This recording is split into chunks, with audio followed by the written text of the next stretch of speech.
titre, des prières, des hommages religieux entre chrétiens et musulmans. C'est l'image qui restera de cette journée, la fraternisation en quelque sorte entre les croyants à Saint-Étienne-du-Rouvray.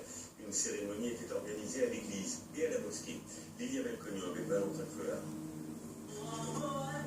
Les prêtres de l'église catholique de la ville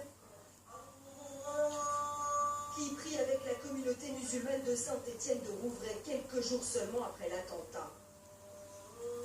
Des représentants de l'église en deuil qui ont tenu à prendre la parole pour rassurer les fidèles de la mosquée. Quand il y a un événement de ces gens, généralement, il y a un risque d'amalgame.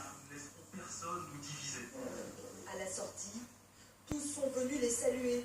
Des condoléances poignantes pour ce prêtre très proche du père Hamel. On vous sent très ému, mon père. Oui, c'est vrai qu'il y a tout ce qu'on a dit, quoi, ces liens qu'on veut vraiment maintenir, et puis c'est vrai qu'on pense à ce que ça pourrait devenir si jamais ça se suspendait. Alors que là, là, on voit ce qu'il y a de plus beau entre l'humanité. Car ici, la mosquée partage le même terrain qu'une des églises de la paroisse. Et les deux communautés cohabitent depuis des années.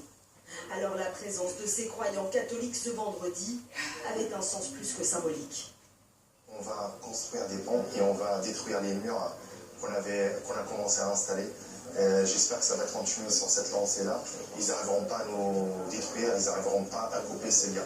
Nous savons aujourd'hui, grâce à ce qui s'est passé, qui est très malheureux, et qui nous a montré que les chrétiens sont là pour les musulmans, que les musulmans sont là pour les chrétiens dans l'adversité, et que nous sommes tous unis sous le drapeau français.